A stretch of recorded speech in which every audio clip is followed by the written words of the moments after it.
5 साल के लंबे इंतजार के बाद कैलाश मानसरोवर यात्रा फिर से शुरू हो गई है, जिसके लिए सोमवार को पहला जत्था सिलीगुड़ी से रवाना भी हो गया है। जत्थे में 36 यात्री शामिल हैं, जिनमें 23 पुरुष और 13 महिलाएं हैं। ये सभी आज 18 मील बेस कैंप के लिए रवाना हुए हैं। सिक्किम टूरिज्म डेवलपमेंट कॉरपोरेशन के सीईओ राजेंद्र छेत्री ने यात्रियों के रूट और उनकी सुविधाओं के बारे में बताया। In this batch, you must have seen there are 36 yatris. There are 36 yatris. One doctor is accompanying them, who is also from the ITBP. And there are 4 cooks who have already come yesterday. They are already stationed at Sheraton. Will be buying all the necessary items, all the ration, and then going with the yatris in Tibet, right?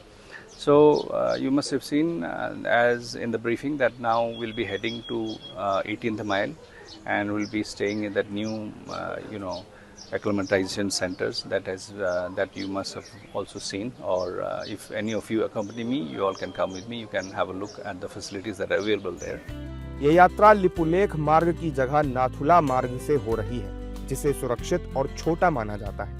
यात्रा में जाने वाले श्रद्धालु खुश हैं और यात्रा फिर से शुरू होने के लिए सरकार की कूटनीति की तारीफ भी कर रहे हैं। This is my first yatra to Kailash Mansarovar. I have been to all the 12 Jyotirlings and this is perhaps the ultimate for me. I think I'm very excited about it.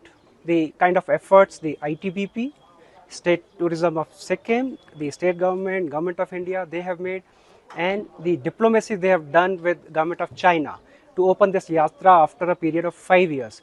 This is amazing. I think the efforts of both the governments, Government of Sikkim as well as Government of India, are commendable for this, and we applaud all the efforts. And we hope that Divine Shiva, bestow His blessings to all of us, entire nation. Nathula group से हम लोग जा रहे हैं, senior citizens हैं, उनके लिए बहुत फैसिलिटीज़ हैं और गवर्नमेंट की तरफ से बहुत अच्छा इंतज़ाम है। ITBP को और ये STDC को भी हम बहुत बहुत शुक्रगुजार हैं, ग्रुप की तरफ से भी और इंडिविजुअली हम अपना पर्सनली भी बहुत बहुत थैंक्स देते हैं इनको कि इन्होंने इतना अच्छा हमारा रहने का, खाने का और मेडिकल फैसिलिटी सब चीज़ का अरेंजमेंट किया है, उसके लिए हम थैंकफुल हैं। यात्रा की शुरुआत में सभी यात्री पहले 2 दिन 18 मील स्थित अनुकूलन केंद्र में रुकेंगे।